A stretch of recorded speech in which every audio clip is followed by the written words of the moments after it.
Factory के accounts का काम करते करते रात काफ़ी हो गई थी। बाहर बहुत ज़ोरदार बारिश हो रही थी। मैंने सोचा कि खिड़की बंद कर लेती हूँ, इसलिए मैं खिड़की बंद करने गई। लेकिन जैसे ही मेरी नज़र खिड़की के बाहर पड़ी तो मेरे होश उड़ गए। मेरा 12 साल का बेटा, जिसे मैंने कुछ दिन पहले ही अनाथालय से गोद लिया था, वो अकेला लॉन में खड़ा था। मैं हैरान रह गई और तुरंत दौड़कर नीचे पहुंची कि भला वो इतनी बारिश में बाहर क्या कर रहा है। लेकिन गैलरी के गेट पर जब मैं पहुंची तो मैंने देखा कि वो किसी से बात कर रहा है। लेकिन कौन है, ये मुझे नहीं दिख रहा था। वो जो भी था, पौधों के पीछे खड़ा था। ये सब देखकर मुझे कुछ भी समझ नहीं आ रहा था। तभी मेरा बेटा अचानक अंदर लौटने के लिए पलटा। ये देखकर मैं तुरंत दौड़कर अपने कमरे में पहुंची और दरवाज़ा बंद कर लिया। थोड़ी ही देर में मुझे अपने कमरे के बाहर कदमों की आहट सुनाई दी। मैं समझ गई कि शायद वही आया होगा। मैं चुपचाप आंखें बंद करके सोने का नाटक करने लगी। उसने धीरे से दरवाज़ा खोला और फिर कुछ देर बाद दरवाज़ा बंद करके वहां से चला गया। मैं समझ गई कि वो ये देखने आया था कि मैं सो रही हूँ या नहीं, या कहीं उसकी चोरी पकड़ी तो नहीं गई। अब मेरे दिमाग में हजारों सवाल एक साथ घूम रहे थे। ये बच्चा जिसे मैं मासूम और प्यारा समझ रही थी, क्या ये कोई चालाक बच्चा है जो मेरे खिलाफ कोई साजिश कर रहा है? लेकिन ऐसा कैसे हो सकता है? एक बच्चा भला मेरे खिलाफ साजिश क्यों करेगा? लेकिन इस बात को झुठलाया भी नहीं जा सकता कि वो इतनी रात को किसी से अकेले में बात कर रहा था, और वो ये भी चाहता था कि मुझे इस बारे में बिल्कुल पता ना चले। और उससे मिलने वाला भला था कौन? मुझे बहुत दुख होने लगा कि जिसे मैंने दिल से अपनाया वही मुझे धोखा दे रहा है। क्या इस जीवन में मुझे कभी कोई वफादार अपना नहीं मिलेगा? ये सब सोचते सोचते मैं अपने अतीत में खो गई। मेरा नाम सुमन है। मेरे पापा एक बिजनेसमैन थे। वे गारमेंट की एक फैक्ट्री चलाते थे। शुरू से ही हमारे यहाँ पैसों की कमी कोई नहीं थी। अगर मेरे लिए कोई कमी थी तो वो मेरी माँ की थी। मेरी माँ मेरे पैदा होने के कुछ महीने बाद ही चल बसी थी। तब से मेरे पिताजी ने ही मुझे अकेले पाल पोस कर बड़ा किया और खूब प्यार दिया। उन्होंने कभी मुझे किसी चीज़ की कमी महसूस नहीं होने दी। वे हमेशा मुझसे कहते, सुमन, तुम्हें कभी किसी चीज़ की फिक्र करने की ज़रूरत नहीं है। मैं जानता हूँ कि मैं तुम्हारे लिए माँ की कमी पूरी नहीं कर सकता, लेकिन फिर भी बेटा, मैं तुम्हारे लिए पिता होने का हर फर्ज निभाऊंगा जो मुझे निभाना चाहिए। मैं कभी कभी खुद को लेकर बदकिस्मत समझती थी, क्योंकि भगवान ने मेरी माँ को मुझसे छीन लिया था। लेकिन जब भी मैं अपने पिताजी का चेहरा देखती तो मुझे एहसास होता कि नहीं, मैं बहुत खुशकिस्मत हूँ, क्योंकि मैंने अक्सर देखा था कि मेरी क्लास में जिन लड़कियों के पिता भी बड़े बिजनेसमैन थे या ऊंचे पदों पर थे, वे अपने बच्चों के लिए ज़्यादा समय नहीं निकाल पाते थे। वो हमेशा अपने काम में इतने व्यस्त रहते थे कि अपने परिवार के लिए वक्त ही नहीं होता था। लेकिन मेरे पिताजी कारोबार संभालने के साथ साथ मेरे लिए पर्याप्त समय निकालते थे और मेरा भरपूर ध्यान रखते थे। ये बात सुनने में भले आसान लगे, लेकिन सोच कर देखिए, एक आदमी के लिए अपनी बेटी को अकेले पालना कितना मुश्किल होता है। लड़कियों के जीवन में बहुत सी ऐसी बातें होती हैं जो वे अक्सर अपने पिता से कहने में हिचकती हैं। उन्हें इसके लिए माँ की ज़रूरत होती है। लेकिन मेरे पिताजी ने कभी ये एहसास नहीं होने दिया कि मैं उनसे अपनी कोई बात नहीं कह सकती, बल्कि उन्होंने हमेशा मुझे समझाया कि मैं उन्हें अपनी हर बात बिना झिझक बता सकती हूँ और वे उसे पूरी समझदारी से लेंगे। जैसे जैसे मैं बड़ी हुई, मैंने खुद को ये समझाया कि जो भी है, जैसा भी है, अब मैं अपनी किस्मत को नहीं कोसूंगी, बल्कि पापा के साथ एक खुशहाल जिंदगी जीऊंगी। मैं उनके हर पल में उनके साथ रहूंगी, ताकि उन्हें कभी भी वो अकेलापन महसूस ना हो जो उन्होंने मुझे कभी महसूस नहीं होने दिया। धीरे धीरे समय बीता और मैं बड़ी हो गई। मेरी पढ़ाई पूरी हो गई थी, इसलिए मैंने पिताजी के साथ ही उनके बिजनेस को ज्वाइन कर लिया। इसके बाद मेरे लिए अच्छे रिश्ते आने लगे। पिताजी भी चाहते थे कि मेरी शादी किसी अच्छे घर में हो जाए, ऐसे लड़के से जो जीवन भर मेरा साथ दे और मुझे कभी किसी चीज़ की कमी ना होने दे। अब उनकी तबीयत भी काफ़ी खराब रहने लगी थी। उन्हें डर था कि अगर उन्हें कुछ हो गया तो मेरा क्या होगा। इसी कारण उन्होंने जल्दी ही एक अच्छा लड़का देखकर मेरी शादी तय कर दी। मैं भी रजत से मिलकर बहुत खुश थी। वो बहुत ही सुलझी हुई सोच वाला इंसान था। मैं चाहती थी कि जिस तरह मैं अभी पिताजी के बिजनेस में हाथ बटा रही हूँ, शादी के बाद भी मैं उसे संभालती रहूं। जब मैंने ये इच्छा रजत के सामने रखी तो उसने कोई आपत्ति नहीं जताई। बल्कि उसने कहा कि उसे खुशी होगी अगर मैं आगे भी अपने पैरों पर खड़ी रहूं। इससे मुझे सुकून और तसल्ली मिली कि कम से कम मुझे एक ऐसा जीवन साथी मिल रहा है जो मुझे समझता है। बहुत जल्द शादी की तारीख तय हो गई और धीरे धीरे सभी रस्में निभाई जाने लगीं। कभी हल्दी, कभी मेहंदी, कभी संगीत। लेकिन हर रस्म में मैं और पिताजी एक दूसरे से गले लगकर बहुत रोते, क्योंकि शादी के बाद मुझे पिताजी से दूर हो जाना था। मुझे हर वक्त ये डर सताता था कि मेरे जाने के बाद उनका ध्यान कौन रखेगा। भला नौकरों के भरोसे वे कितने दिन रहेंगे। लेकिन मैं करती भी तो क्या, ये तो दुनिया का रिवाज है और इसे सभी को निभाना पड़ता है। हालांकि पिताजी ने मुझे समझाया कि तुम्हें मेरी फिक्र करने की जरूरत नहीं है, मैं खुद अपना ध्यान रख लूंगा। और फिर तुम ऑफिस तो हर रोज आओगी ही ना, और हफ्ते में कभी कभार घर भी आ जाया करना। ये सब सोचकर मैंने खुद को समझा लिया और फिर विदा होकर ससुराल आ गई। मेरे ससुराल में मेरी सास, ननद, ससुर सभी थे। सबने मेरा स्वागत खुले दिल से किया। शुरुआत के कुछ दिन काफी अच्छे और खुशनुमा बीते। घर में जो भी रिश्तेदार आता, मेरे ससुराल वाले दहेज में क्या क्या मिला, मुझे कितना कैश और मैं गहना लेकर आई हूँ, ये सब दिखा दिखाकर बहुत खुश होते। शुरू में मुझे ये सब अजीब नहीं लगा, लेकिन जब इस दिखावे की हद बढ़ गई तो मैंने इस बारे में रजत से बात की। क्योंकि वे लोग भी अच्छे खासे खाते पीते परिवार से थे, तो फिर इतना दिखावा करने की जरूरत क्या थी। लेकिन रजत ने कहा, तुम इन सब घरेलू मामलों में ज्यादा दखल मत दो, तुम्हें क्या लेना देना है, तुमसे तो कोई कुछ नहीं कह रहा ना। माँ को इससे खुशी मिल रही है तो तुम्हें क्या परेशानी है। ये सुनकर मैं चुप हो गई, क्योंकि मैं नहीं चाहती थी कि मेरी नई नई ससुराल में मेरी छवि खराब हो। 2 हफ्ते बाद मैंने रजत से कहा कि अब मैं ऑफिस जाना शुरू करना चाहती हूँ। लेकिन रजत ने कहा, अगर तुम इतनी जल्दी ऑफिस जाने लगोगी तो हमारे रिश्तेदार और बाकी लोग क्या कहेंगे। सब यही कहेंगे कि ये लोग अपनी बहू की कमाई खाना चाहते हैं। मैंने रजत से कहा, तुम ये क्या कह रहे हो, तुमने तो पहले ही कहा था ना कि मैं शादी के बाद पापा का बिजनेस आराम से ज्वाइन कर सकती हूँ। रजत ने कहा, वो तब की बात थी, लेकिन फिलहाल मैं तुमसे यही कहूँगा कि तुम आराम से घर पर रहो। और फिर तुम मेरी पत्नी हो। मैंने तुमसे शादी इसलिए नहीं की है कि तुम कारोबार संभालो या नौकरियां करती फिरो, बल्कि तुम्हें तो घर के कामकाज में हाथ बटाना चाहिए और मेरे माँ बाप की सेवा करनी चाहिए। ये सब सुनकर मैं दंग रह गई थी।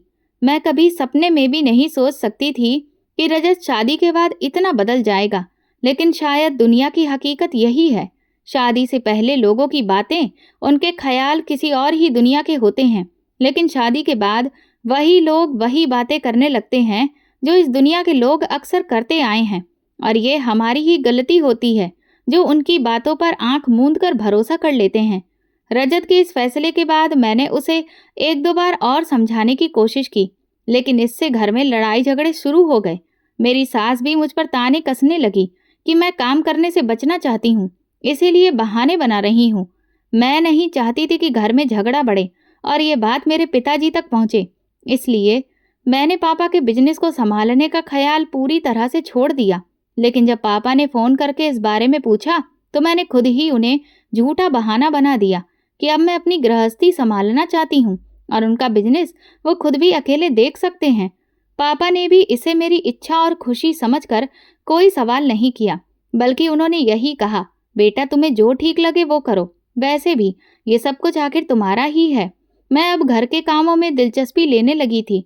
एक दिन मैं किचन में काम कर रही थी, तभी मेरी ननद ने कहा, मेरे लिए 1 कप चाय बना दो। मैं तुरंत ही उसके लिए चाय रखकर सब्जी काटने लगी। तभी मेरी सास आकर बोली, आज से हमारी नौकरानी नहीं आएगी और अब घर का सारा काम तुम्हें ही संभालना होगा। ये सुनकर मैं दंग रह गई। मैंने कहा, लेकिन माँ जी, वो क्यों नहीं आएगी। वो कहने लगी, नौकरानियों के बहुत नखरे होते हैं, रोज रोज की उनकी नौटंकी नहीं देख सकती, और फिर घर में हम लोग ही कितने हैं, तुम इतना भी काम नहीं संभाल सकती तो फिर शादी ही क्यों की थी। ये सुनकर मैं चुप रह गई और कुछ भी नहीं कहा। इसके बाद तो जैसे उन्होंने मेरी नाक में दम ही कर दिया था। कभी मेरी ननद किसी काम के लिए आवाज देती तो कभी मेरी सास कोई और काम बता देती और कभी ससुर जी कुछ कह देते। मुझे लगता है जैसे मैं पूरा दिन एक टांग पर नाचती रहती हूँ, और जब रात को मैं थोड़ी देर चैन की सांस लेना चाहती तो मेरे पति की अलग ही फरमाइशें होती थीं। जब भी मैं उन्हें समझाने की कोशिश करती कि मैं पूरा दिन काम करते करते थक जाती हूँ, तो वो मुझ पर उल्टा गुस्सा करने लगते। मैंने उनसे कई बार कहा कि अगर आप चाहते हैं कि मैं आपको अच्छे से समय दूं, हर वक्त थकी हुई ना दिखूं, तो कम से कम बर्तन धोने वाली या झाड़ू पोछा करने वाली ही रखवा दीजिए। लेकिन इस बात पर उन्होंने साफ मना कर दिया। उन्होंने कहा, घर में माँ का हुक्म चलता है और वो अब बिल्कुल भी नहीं चाहती कि कोई भी नौकरानी इस घर में आए, इसलिए ऐसा तो अब नहीं हो सकता। ये तुम्हारी जिम्मेदारी है कि तुम घर के काम और बाकी चीजों के लिए समय का मैनेजमेंट करो और सबको बराबर वक्त दो। मुझे समझ नहीं आ रहा था कि मैं कौन सी जिंदगी जी रही हूँ, क्योंकि ऐसी जिंदगी की कल्पना तो मैंने कभी सपने में भी नहीं की थी। एक दिन सुबह सुबह ही मेरी ननद ने मुझे फरमान सुनाया कि आज उसकी 7-8 सहेलियां एक छोटी सी पार्टी के लिए घर पर आ रही हैं। फिर उसने मुझे एक लंबी सी लिस्ट पकड़ा दी, जिसमें तरह तरह के खाने की चीजें लिखी थीं, जो मुझे उनके लिए बनानी थी।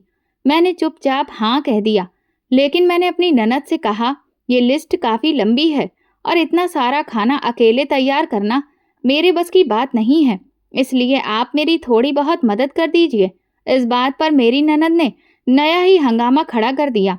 वो चिल्ला चिल्ला कर अपनी माँ को बुलाने लगी। मुझे समझ नहीं आया कि उसे अचानक क्या हो गया।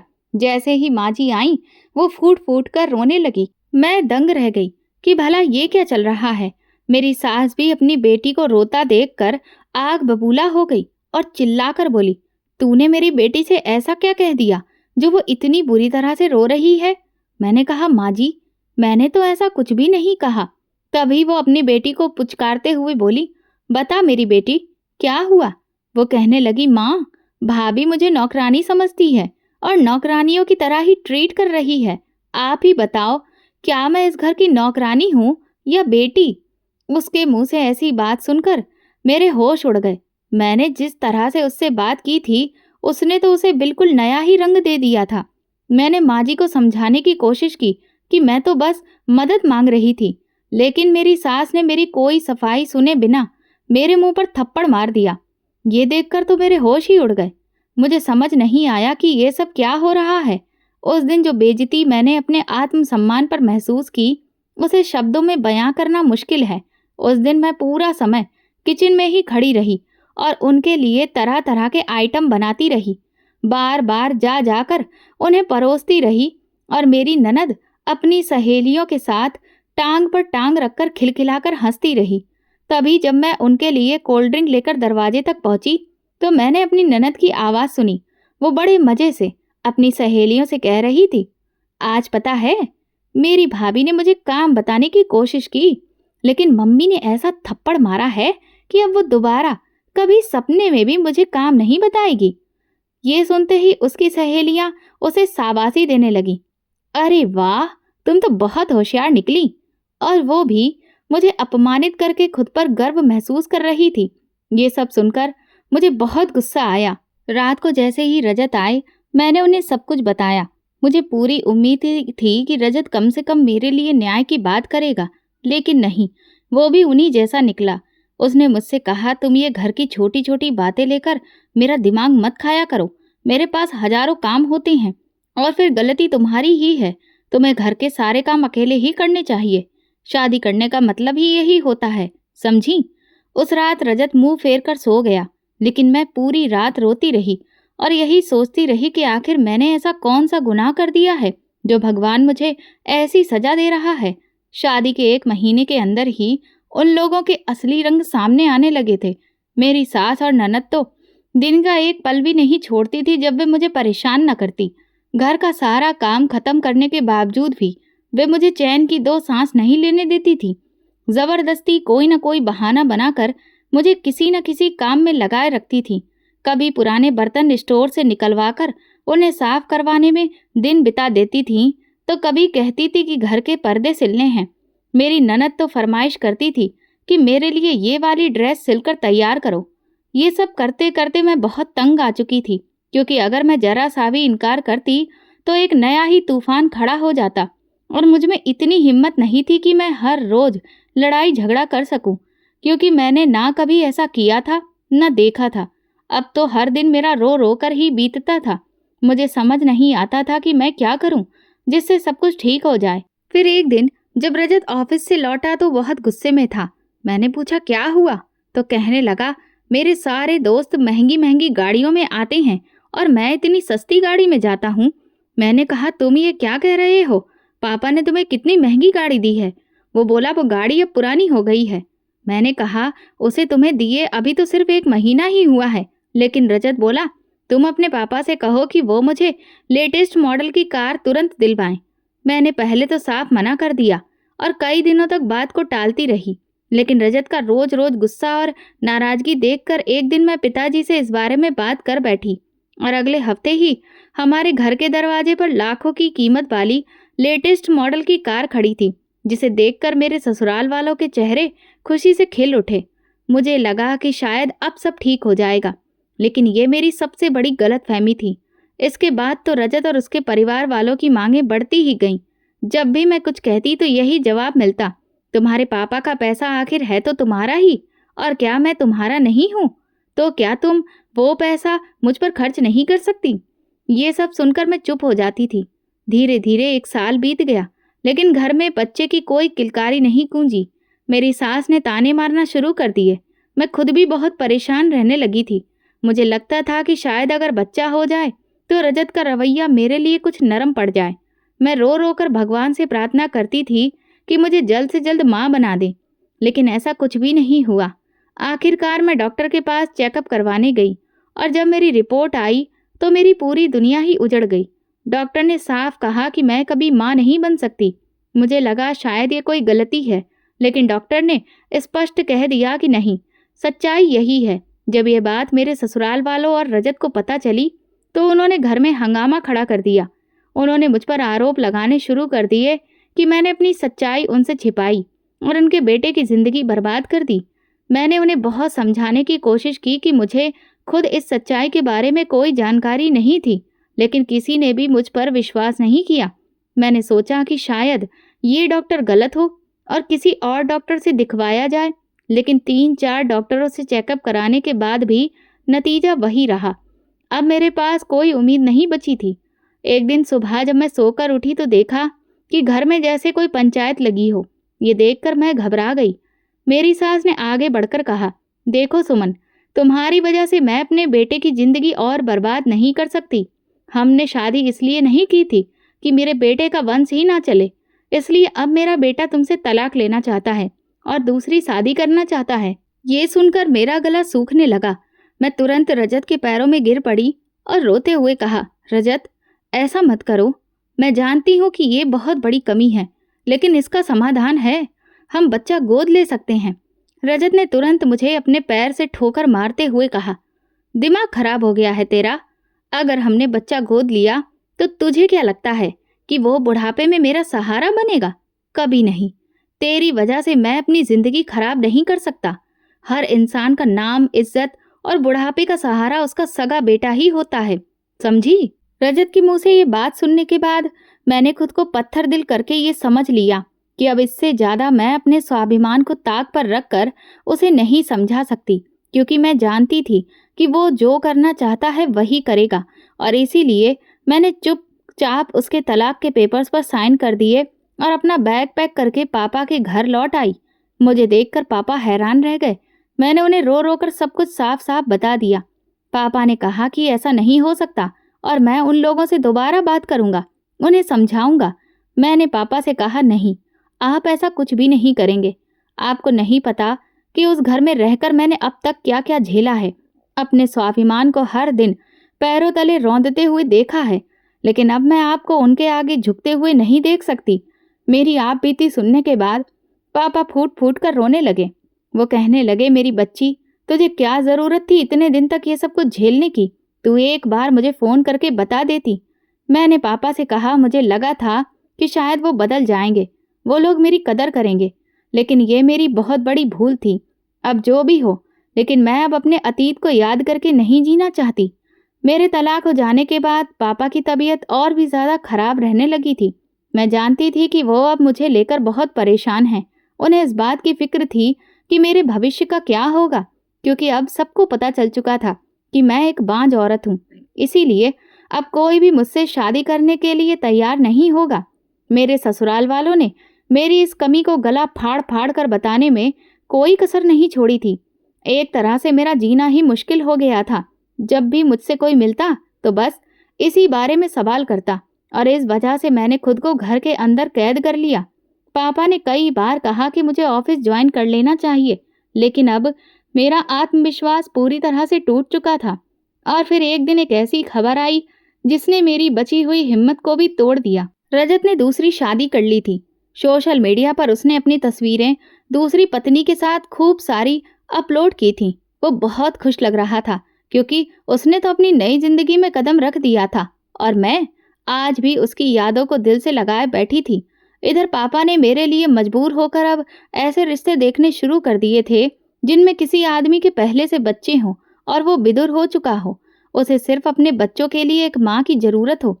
मैं जानती थी कि पापा के लिए यह फैसला बहुत ही कठिन है, लेकिन मैं कहीं अकेली न रह जाऊं, इस वजह से वो ऐसा करने के लिए भी तैयार हो गए थे। लेकिन इससे पहले कि वो मेरे लिए कुछ कर पाते, भगवान ने मुझ पर एक और बिजली गिरा दी।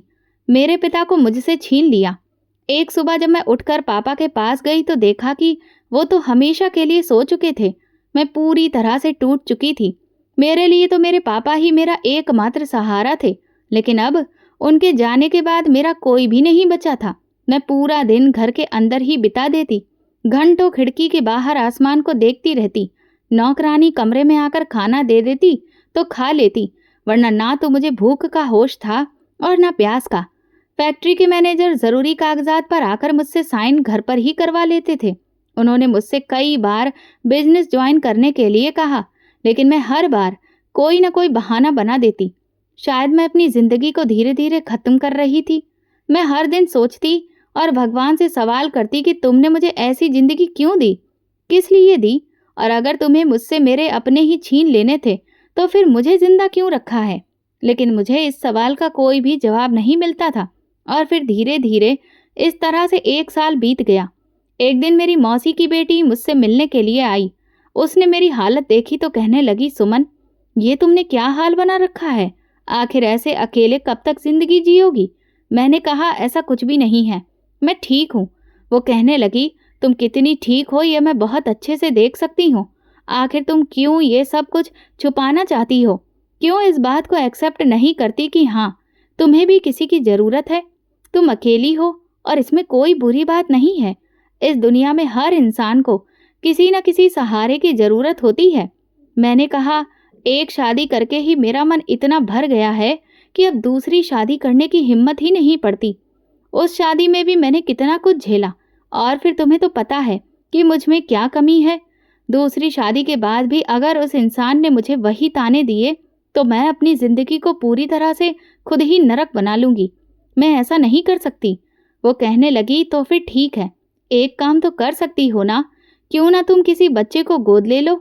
उसने जैसे ही ये बात कही मैं दंग रह गई और सोच में पड़ गई। वो कहने लगी, इसमें सोचने वाली क्या बात है, अगर तुम किसी बच्चे को गोद लोगी तो तुम्हारा भी कोई अपना होगा कहने वाला, और उस बच्चे की भी जिंदगी संवर जाएगी। मुझे ऐसा लगा जैसे शायद मेरे मन की दबी हुई बात किसी ने सामने लाकर रख दी हो। वो कहने लगी, मेरी बात मानो और किसी बच्चे को गोद ले लो, तुम्हारे लिए सबसे बेहतरीन यही रहेगा, और इससे अच्छा नेक काम और कोई हो भी नहीं सकता है। मैं सोच में डूब गई। मुझे ऐसा लगा कि शायद ये फैसला सबसे सही रहेगा। 2 दिन अच्छे से सोचने के बाद मैंने कई अनाथालयों के बारे में पता किया और फिर उनमें से एक के लिए निकल गई। जैसे ही मैंने उस अनाथ आश्रम में कदम रखा, वहाँ ढेर सारे बच्चे दिखाई दिए। कुछ बच्चे ग्रुप में बैठकर किताबें लेकर कुछ डिस्कस कर रहे थे तो कुछ खेल रहे थे। मैं सीधा अनाथालय की मैनेजर के पास गई और उनसे कहा कि मैं किसी बच्चे को गोद लेना चाहती हूँ। वो कहने लगी, ये तो बहुत अच्छी बात है, यहाँ न जाने कितने ही ऐसे बच्चे हैं जो बेचारे बिना माँ बाप के जी रहे हैं और उन्हें हर रोज इंतजार होता है कि कोई आएगा और उन्हें भी अपना बना लेगा। मैंने उनसे कहा कि मैं किसी छोटे बच्चे को गोद लेना चाहती हूँ। वो बोली, मुझे अफसोस है, लेकिन यहाँ कोई भी छोटा बच्चा नहीं है, क्योंकि छोटे बच्चों को लोग जल्दी गोद ले लेते हैं, इसीलिए यहाँ ज़्यादातर 11 साल से ऊपर के ही बच्चे मिलते हैं। ये सुनकर मुझे थोड़ी उदासी हुई, लेकिन फिर भी मैंने उनके कहने पर सोचा कि एक बार बच्चों से मिल लेती हूँ। मैं उस हॉल की तरफ बढ़ गई जहाँ से बच्चों के कमरे शुरू होते थे। मैं एक एक करके हर बच्चे को देख रही थी। तभी मेरी नज़र एक बच्चे पर पड़ी जो एक कोने में बिल्कुल अकेला शांत बैठा था। न जाने किस सोच में खोया हुआ था। पता नहीं क्या हुआ, लेकिन उसे देखकर मेरे कदम अपने आप ही उसकी तरफ खिंचते चले गए। मैं उसके पास गई और उसके सिर पर हाथ फेरते हुए पूछा, बेटा क्या कर रहे हो? उसने गर्दन उठाकर मेरी तरफ देखा और खामोश आंखों और चेहरे के साथ कहा, कुछ नहीं आंटी, बस यूं ही बैठा था। मैं भी उसके पास ही बैठ गई और तकरीबन 1 घंटे तक हम दोनों यूं ही बैठे रहे। ना उसने कुछ कहा और ना मैंने, लेकिन फिर भी एक अजीब सा सुकून मेरे दिल में उतर आया था। शाम ढलने लगी तो मैं वापस घर लौट आई। उस दिन के बाद मैं हर रोज अनाथालय जाने लगी और उन बच्चों से मिलने लगी। मुझे उन बच्चों से लगाव महसूस होने लगा। मैं वहाँ बच्चों के लिए कुछ न कुछ खाने पीने का सामान लेकर जाती, जिससे वे सभी बच्चे बहुत खुश हो जाते। एक दिन जब मैं बच्चों के बीच बैठी थी तो उसी बच्चे ने अचानक मेरा हाथ पकड़कर कहा, आंटी आप मुझसे रोज मिलने आया करेंगी? मैंने मुस्कुराकर कहा, नहीं बेटा। ये सुनते ही उसका चेहरा उतर गया। मैंने कहा, मैं चाहती हूँ कि तुम मेरे घर चलो, मेरे बेटे बनकर। उसने नजर उठाकर मेरी तरफ देखा, लेकिन कुछ बोला नहीं। फिर मैंने उससे कहा, बताओ बेटा, क्या तुम मेरे बेटे बनोगे? वो अचानक मुझे गले लग गया। उस पहले एहसास में मुझे महसूस हुआ कि हाँ, मैं भी माँ बन सकती हूँ। मेरे अंदर भी ममता है। उस दिन पहली बार मुझे लगा कि सिर्फ बच्चे को जन्म देना ही माँ बनने का एहसास नहीं देता, बल्कि एक औरत के अंदर माँ का एहसास तो पहले से ही भरा होता है। बस उसे कोई ऐसा चाहिए जिस पर वो अपनी ममता लुटा सके। और इसके लिए यह जरूरी नहीं कि उस बच्चे को उसे अपनी कोख से ही जन्म दिया हो। उस बच्चे ने जब अपना चेहरा उठाया तो बोला, तो क्या आज से मैं आपको मम्मी कह सकता हूँ? ये सुनते ही मेरे रोंगटे खड़े हो गए और मेरी आंखों से आंसू बहने लगे। मैंने रोते हुए और खुशी से भरकर हाँ में सिर हिलाया। मैंने उससे कहा, आज से मैं तुम्हें नमन कहकर पुकारूंगी। वो बोला, लेकिन मेरा नाम तो हरिया है। मैंने कहा, कोई बात नहीं बेटा, लेकिन अब तुम मेरे बेटे हो तो तुम्हारा नाम भी तो तुम्हारी माँ ही रखेगी ना। ये सुनते ही वो बहुत खुश हो गया और कहने लगा, ठीक है, आज से मेरा नाम नमन ही है। मैंने सारी डॉक्यूमेंट्स फॉर्मेलिटीज पूरी की और अगले ही दिन नमन को अपने साथ घर ले आई। शुरू में वो कई दिनों तक बिल्कुल शांत रहा। मैं उसकी खामोशी को बहुत अच्छे से समझ रही थी। वो इस नए माहौल में खुद को ढालने की कोशिश कर रहा था, इसलिए मैं उसे हर पल खुश रखने की सोचती। कभी उसे अपने साथ शॉपिंग पर ले जाती, तो कभी नए खिलौने दिलाती, तो कभी कपड़े। कुछ दिनों बाद मैंने उसका एडमिशन एक अच्छे स्कूल में करवा दिया, लेकिन न जाने क्यों मुझे ऐसा लगने लगा कि नमन अंदर से उदास है, जैसे उसके अंदर कुछ ऐसा है जो वो किसी से कह नहीं पाता। मैंने कई बार उससे बात करने की कोशिश की, लेकिन हर बार वो कोई खास जवाब नहीं देता। लेकिन मैंने तय कर लिया था कि मैं हार नहीं मानूंगी। मैं नमन के साथ ज़्यादा से ज़्यादा वक्त बिताने लगी ताकि वो मुझसे भावनात्मक रूप से जुड़ सके। मैं रोज रात को उसे अलग अलग कहानियां सुनाती और खुद उसके सिर पर हाथ फेर कर ही उसे सुलाती। मेरी जिंदगी में नमन के आने के बाद धीरे धीरे खुशियां लौटने लगी थीं। अब मैं व्यस्त रहने लगी थी। अब मुझे ख्याल होता था कि मैं ऐसा क्या करूं जिससे उसे खुशी मिले। हर सुबह मैं खुद उसकी स्कूल की तैयारी करती और दोपहर को उसकी वापसी का इंतजार करती। अब वो मेरे जीने की वजह बन चुका था। लेकिन एक दिन कुछ ऐसा हुआ जिसने मेरी बंधती हुई उम्मीदों को बहुत बड़ा झटका दे दिया। एक दिन रात को जग में पानी खत्म हो गया और मैं जैसे ही पानी लेने के लिए किचन में जाने लगी तो मैंने देखा कि नमन मेरे घर की नौकरानी चंदा से धीमी आवाज में कुछ बात कर रहा था। ऐसा लग रहा था कि जैसे वो उसे कुछ समझा रही है। मुझे ये बहुत अजीब लगा कि भला मेरी नौकरानी नमन से क्या कह रही है। कुछ देर बाद ही वो वापस अपने कमरे में चला गया और चंदा वहीं किचन में लेटकर सो गई। फिर मैंने खुद को समझाया कि शायद मैं ज़्यादा सोच रही हूँ। हो सकता है बच्चा है, वो उससे कुछ बात कर रही हो। लेकिन अगले ही दिन सुबह मैंने चंदा को किसी से फ़ोन पर बात करते हुए सुना। वो कह रही थी कि बस मालकिन को पूरी तरह से उस लड़के पर भरोसा हो गया है और बहुत जल्द वो सारे काम को अंजाम दे देगा। उसके बाद मालकिन का क्या करना है वो तुम देख लेना। ये सुनते ही मेरे हाथ पैर कांपने लगे। इसका मतलब कुछ तो ऐसा था जो मेरे खिलाफ चल रहा था, लेकिन मुझे उसकी कानों कान खबर नहीं थी। लेकिन आखिर यह सब क्या था मुझे नहीं पता।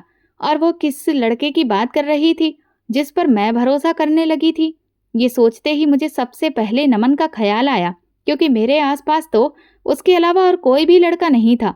लेकिन मेरा मन बार बार यही कह रहा था कि नहीं, नमन ऐसा नहीं हो सकता, वो मेरा बेटा है, मैंने उसे दिल से अपनाया है और वो भी तो मुझसे प्यार करता है। वो मुझे मम्मी कहकर पुकारता है, क्या वो मुझे अपनी माँ नहीं मानता? ये ख्याल मेरे दिल में आते ही जैसे दर्द सा महसूस होने लगा। मैं भगवान से प्रार्थना करने लगी कि अब कुछ भी ऐसा मत करना जिसे मैं बर्दाश्त ना कर सकूं, क्योंकि बड़ी मुश्किल से मुझे एक जीने का सहारा मिला था। लेकिन सब कुछ अपनी आंखों के सामने देखते हुए भी मैं अनजान बनकर तो नहीं रह सकती थी ना।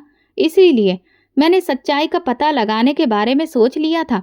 अब मैंने नमन पर नजर रखना शुरू किया।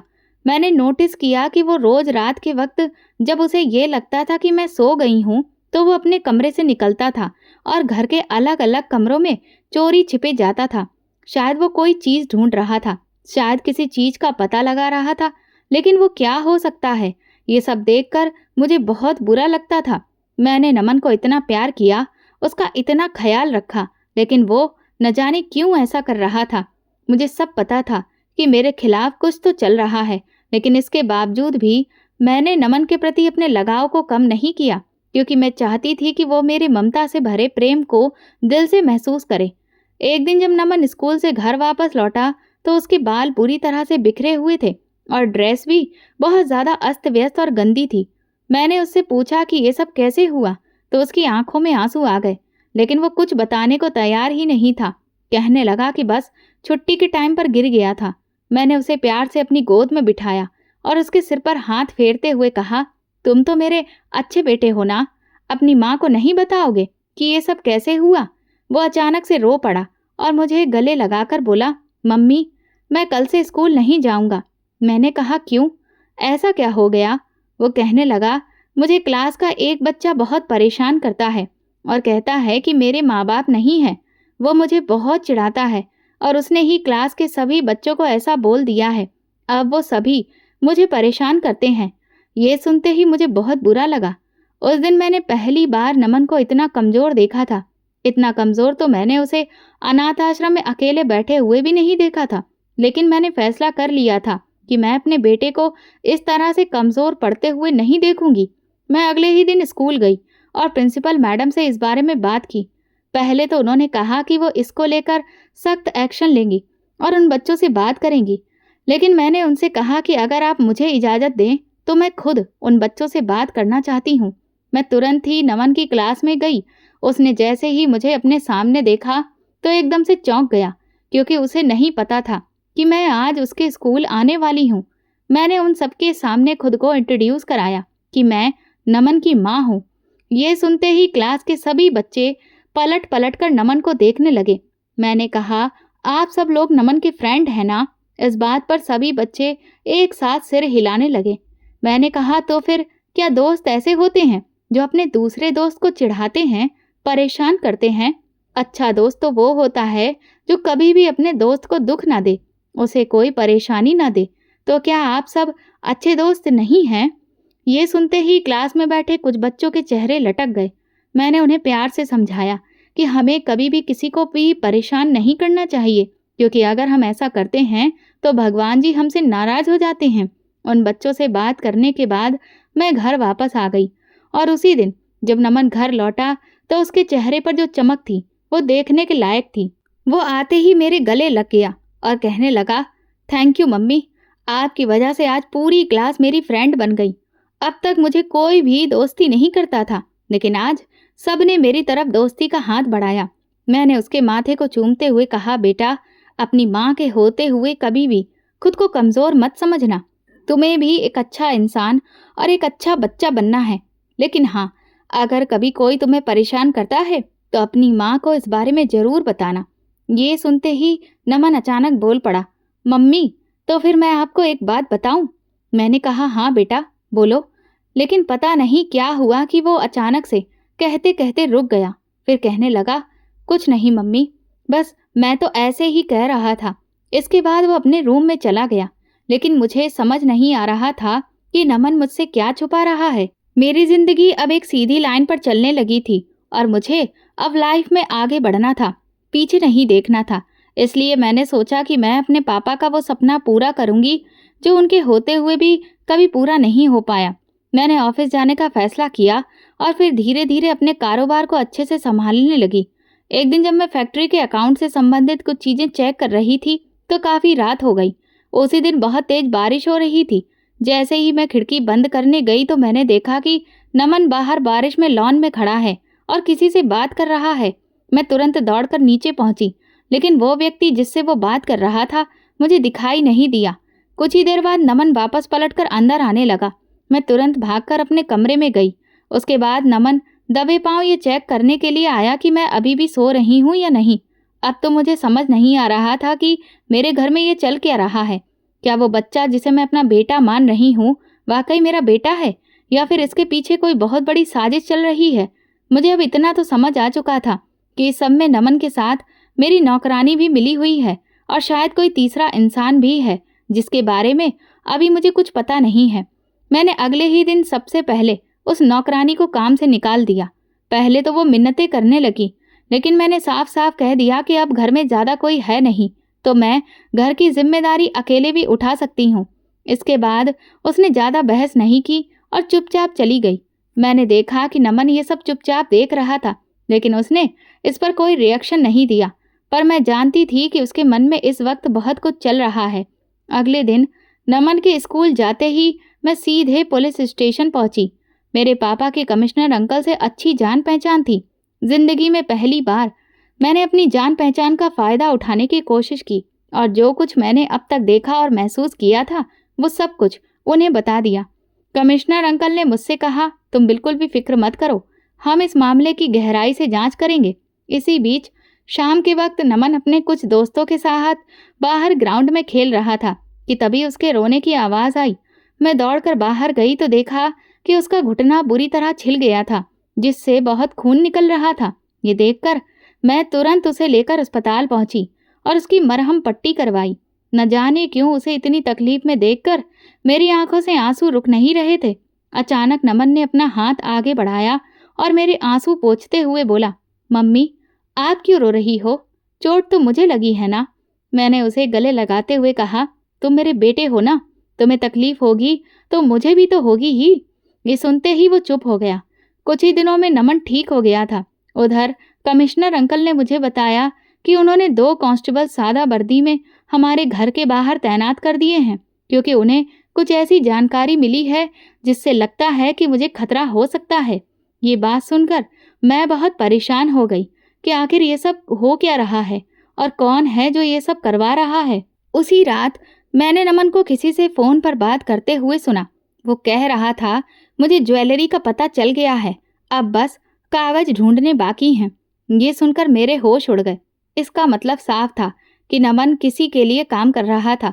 मैंने तुरंत कमिश्नर अंकल को फ़ोन करके सब कुछ बता दिया, लेकिन मुझे दुख इस बात का था कि मैंने नमन से इतना प्यार किया, फिर भी शायद उसने मुझे दिल से कभी अपनी माँ माना ही नहीं। और फिर अगले ही दिन वो धमाका हुआ जिसकी मैंने कभी कल्पना भी नहीं की थी। कमिश्नर अंकल अपने कुछ पुलिस ऑफिसर्स के साथ मेरे घर आ गए और उन्होंने मुझसे कहा कि वे नमन को गिरफ्तार करके जुवेनाइल सेल में लेकर जाएंगे। ये सुनते ही नमन के पैरों तले से जमीन खिसक गई। वो अचानक से बिल्कुल शांत हो गया, लेकिन मेरे दिल की धड़कन तेज हो चुकी थी। मैं तुरंत उन्हें रोकते हुए कहने लगी, नमन ने भला क्या किया है? तब कमिश्नर अंकल ने जो कुछ बताया उसे सुनकर मेरे होश उड़ गए।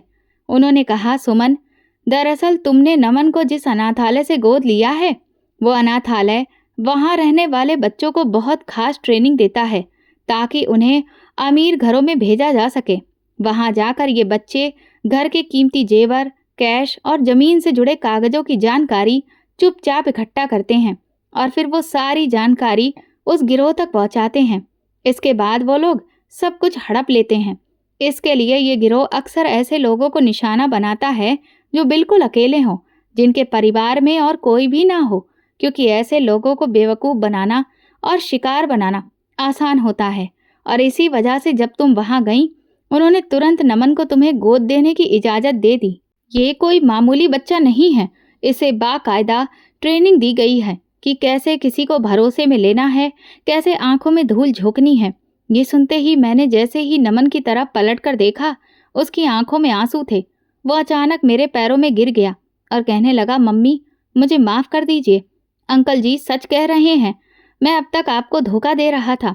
आपने मुझे इतना प्यार किया, मेरी इतनी परवाह की, लेकिन मैं आपके खिलाफ ही साजिश करता रहा। कमिश्नर अंकल बोले, हमने उस पूरे गिरोह को गिरफ्तार कर लिया है और तुम्हारी घर की नौकरानी ने भी इसमें उनकी मदद की थी। दरअसल उसी ने खुद जाकर तुम्हारी सारी जानकारी उन लोगों को दी थी और उसने अपना 50% कमीशन भी तय कर लिया था। ये सुनकर मैं धम्म से सोफे पर बैठ गई। मुझे कुछ समझ नहीं आ रहा था कि ये सब हो क्या रहा है।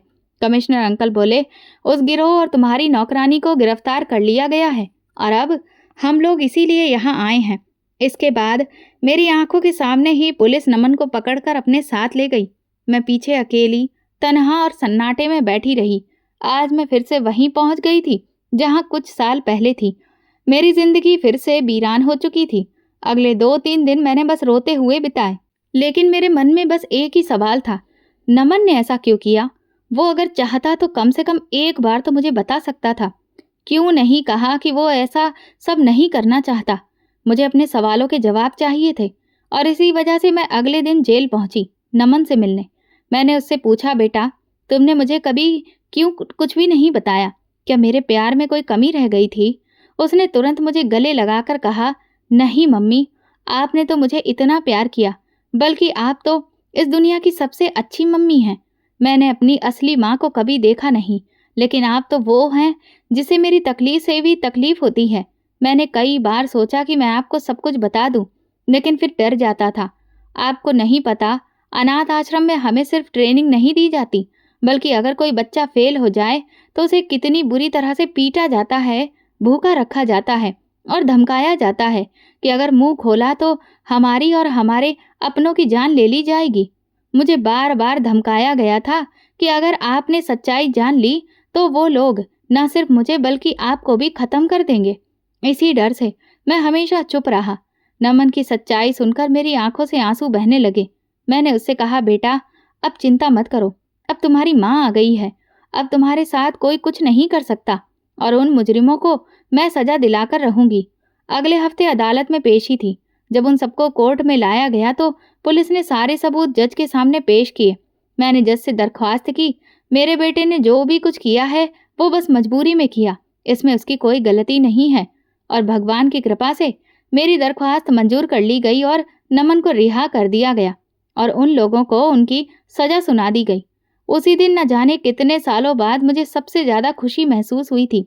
नमन ने तुरंत ही मुझे गले लगाकर कहा, माँ मैं वादा करता हूँ कि आज के बाद कभी भी कोई बात आपसे नहीं छुपाऊंगा और आपको एक अच्छा बेटा बनकर दिखाऊंगा।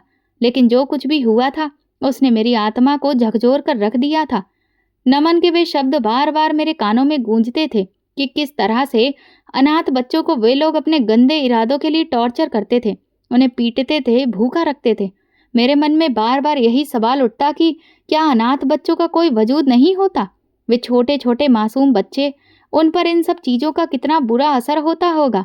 और आज भी न जाने कितने ही ऐसे अनाथ आश्रम होंगे जहाँ पर नमन जैसे बच्चे ऐसी ही जातियाँ बर्दाश्त कर रहे होंगे।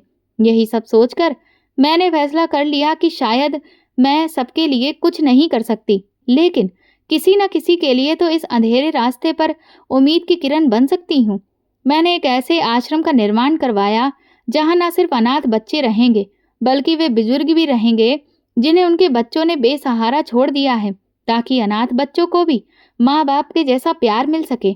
मैंने उस आश्रम का नाम रखा उम्मीद।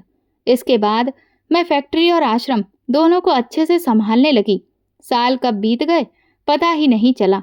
नमन ने अपनी पढ़ाई पूरी करने के बाद कंधे से कंधा मिलाकर मेरे साथ फैक्ट्री के कारोबार को संभाल लिया। हमने एक और नई फैक्ट्री भी खोली थी और अब हम दोनों माँ बेटे एक दूसरे की जान थे। नमन मुझे बहुत प्यार करता था और मैं ये देखकर बहुत खुश होती थी कि मुझे नमन जैसा बेटा मिला। एक दिन उसने मुझे बताया कि वो एक लड़की को पसंद करता है और उससे शादी करना चाहता है।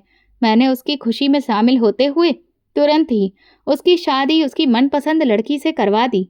नमन की शादी के बाद मैं पहली बार अपने बेटे और बहू के साथ आश्रम में कुछ कपड़े और जरूरी चीजें देने गई। हमने एक शानदार फंक्शन रखा था। वहां सब लोग अच्छे अच्छे गेम्स खेल रहे थे। कोई गा रहा था तो कोई नाच रहा था। चारों तरफ सिर्फ खुशी ही खुशी थी। मेरे आश्रम में रहने वाले बुजुर्ग मुझे आशीर्वाद देते नहीं थकते थे। वे कहते थे, जो फर्ज हमारे बच्चों ने नहीं निभाया वो आपने निभाया है। वे मुझे दुआएं देते थे कि भगवान हमेशा मुझे और मेरे परिवार को खुशियां देगा। हम सब अभी इंजॉय ही कर रहे थे कि तभी मेरी आश्रम की मैनेजर मेरे पास आकर बोली, मैडम, बाहर एक बूढ़ी औरत एक बूढ़ा आदमी आया है। उस आदमी को काफी चोटें लगी हैं और औरत शायद उसकी पत्नी है। वो बहुत बुरी तरह से रो रही है। वे दोनों हमारे आश्रम में रहना चाहते हैं। ये सुनते ही मैं, नमन और मेरी बहू तीनों ही वहां पहुंचे। नमन ने जैसे ही उस बूढ़े आदमी को देखा तो तुरंत उसे सहारा देकर एक बेंच पर बिठाया और डॉक्टर को बुलाने चला गया। लेकिन जैसे ही मैंने उस आदमी का चेहरा देखा तो मेरे होश उड़ गए। मेरे मुंह से एक शब्द नहीं निकल पा रहा था और वो आदमी भी एकटक मुझे देखे जा रहा था। तभी नमन डॉक्टर को लेकर आया। डॉक्टर ने उसकी मरहम पट्टी की, कुछ दवाइयां लिखी और फिर चला गया। अचानक उस आदमी की पत्नी मेरे पास आकर बोली, बहन, तुम यहाँ की मालकिन हो। मैं तुम्हारे आगे हाथ जोड़ती हूँ। मुझे और मेरे पति को रहने के लिए छत दे दो। हमारे पास अब कोई सहारा नहीं है।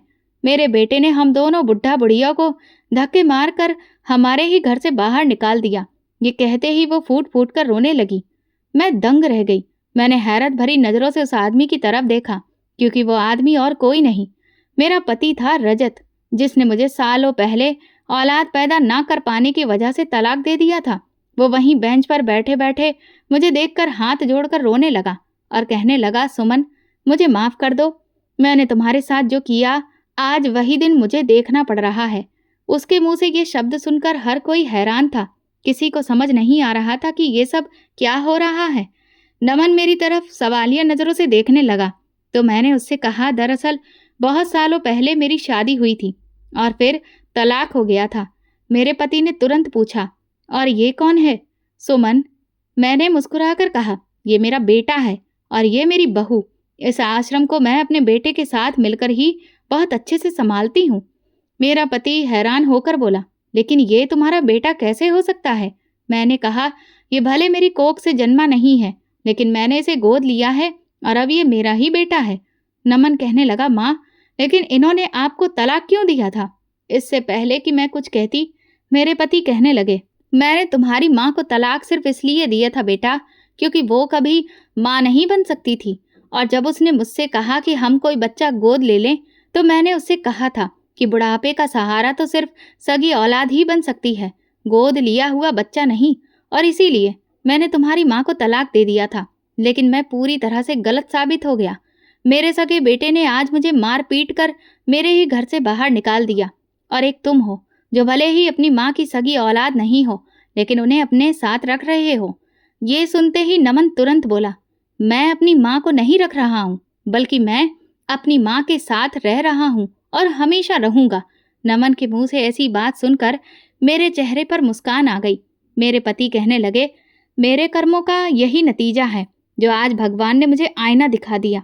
मैंने उनसे कहा, यहाँ बात सगे या सौतेले की नहीं है, बात है संस्कारों की, कि आप अपने बच्चों को कैसे संस्कार देते हैं।